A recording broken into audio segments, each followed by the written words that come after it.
Welcome to Architrave Gaming. I'm the Archmaster, Matthias.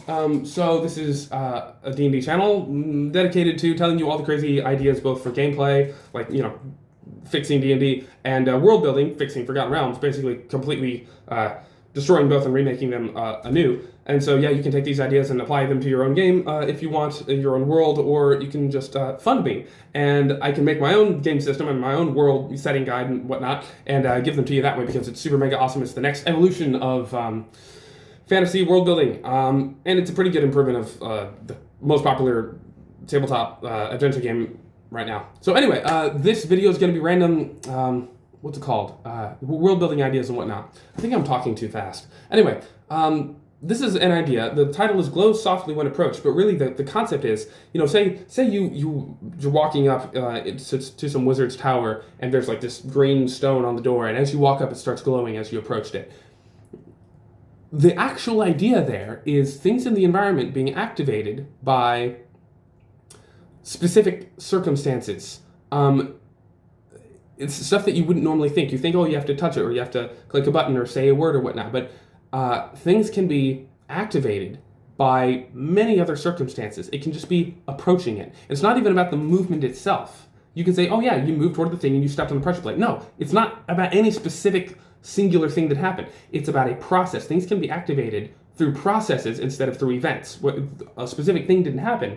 A process happened, right? So it's just more of the psychological implications where you're thinking about that thing and you're looking at it, and so you approach it, and so you're sending this like psychic signal to it that, oh, I'm investigating you, and then it responds to that, right? It's an idea that things can be activated in more nuanced ways than just, did you walk up and say the password? Did you walk up and touch the thing? It's like, no, it can just activate when you approach it, right? It may seem like a minor thing, but it is a minor thing. All right, the next one, air current ziplines. I got this idea from watching just a snippet of gameplay of Elden Ring, and they have the campfires, and there's like this little string of like embers or light or something that winds off to winds off in a direction towards something interesting, I'm told. And it's just a little way to like guide you. Hey, if you want to go this way, there's something interesting there.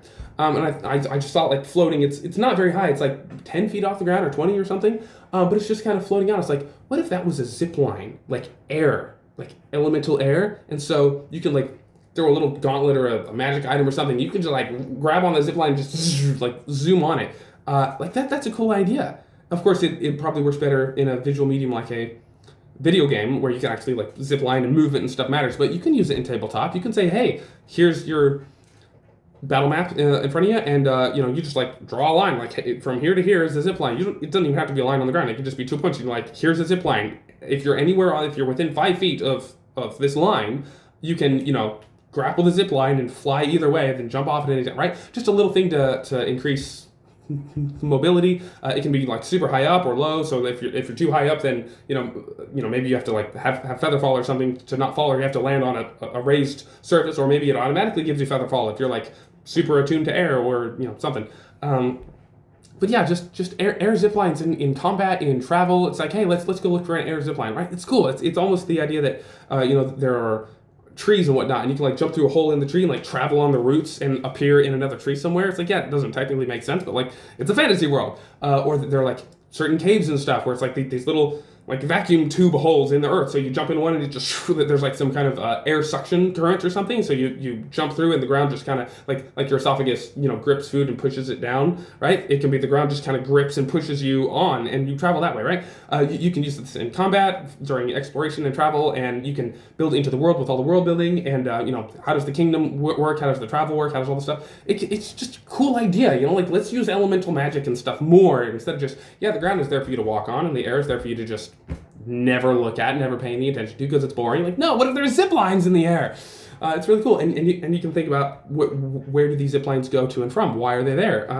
Do zip lines go between mountain peaks? Like you climb up to a mountain and that's the only way to use the zip line? Maybe the zip line, goes straight to another mountain peak, or maybe it's like it's lopsided. So there's like the mountain peak up here, then there's like a cave down here, so it takes you straight into the cave or out from the cave, or maybe the zip line isn't straight at all, and so it like winds down the mountain and through the forest and like down a cave and up, and then goes to another mountain, right? You can wind all over the place. You can have so many cool ideas of using the elements to travel in gameplay, right? It's just a cool idea. Next, actually interesting. It's kind of a segue. Metro tunnels for travel. So I was playing Fallout 3, right, years ago, and I like the idea that, yeah, you have the surface, and the surface is dangerous, and there are all the sections in the DC ruins where, you have to, go through certain gateways to get to different sections. But then there are the metros, the metro tunnels, and there are ghouls and essentially zombies down there.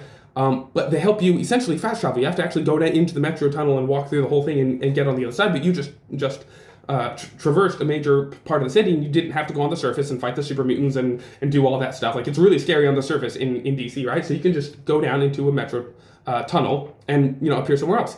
Why don't we use that in fantasy? Why don't we say, instead of the Underdark just being this big scary place, what if they're like the under tunnels, like the dark tunnels, like metros essentially, where you can like travel around by going underground and going through, like, instead of like walking over the hills and around the river and whatnot, you just go in a straight line. So it's much faster, right? But you're underground. There are giant spiders. There are dark elves. There are things to contend with. But it's an interesting different mode of travel, right? It's the same thing with the zip lines above. Yeah, you can take air zip lines and fly between mountain peaks and whatnot, and then find your way down. Or you can take the metro tunnels underneath, or you can travel on the surface, right? Give them options. Make the world interesting and dynamic and cool, and not just European fantasy, bog standard, forgotten realms, Tolkien. Like, make it interesting. And here's the last one. This has to do with narrative magic, association and whatnot. So it's this is how it works in my world, at least in one of the areas of my world. It's that the more chaos there is in the world, the actions of mortals, it's what they're doing, the more monsters spawn, because monsters are these chaotic, evil, monstrous things, right? So the more chaos and evil and whatnot that there is in the world, the more the monsters there are, right? The higher their birth rates, or if they're magical, you can say they spawn more, or they come through portals, whatnot. You can explain it away in your world based on where monsters come from, right? But it's the idea that if there are a whole bunch of bandits in the world, then there are going to be more monsters. So if you kill the bandits, that means there are fewer monsters, right?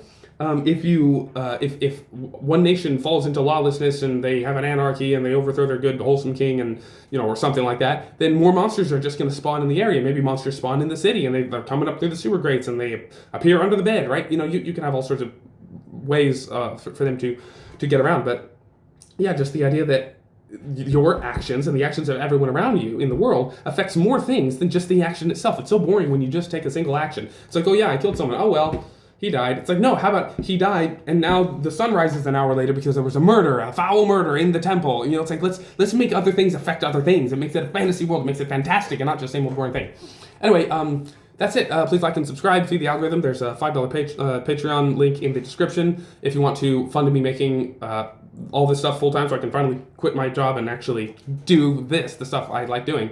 And I'm also actively recruiting volunteer team members to help read my 3 million words and be like, hey, bro, you wrote this thing a year ago about this, and it fits with this other idea, and you'll actually help me make products, build a world, all that kind of stuff. I have my own game system that I'm making that I want to release one day, and I'm actively developing the world, the game system, all the stuff. I need team members and I need funding. So yeah, please like and subscribe, leave comments, help the algorithm. God bless.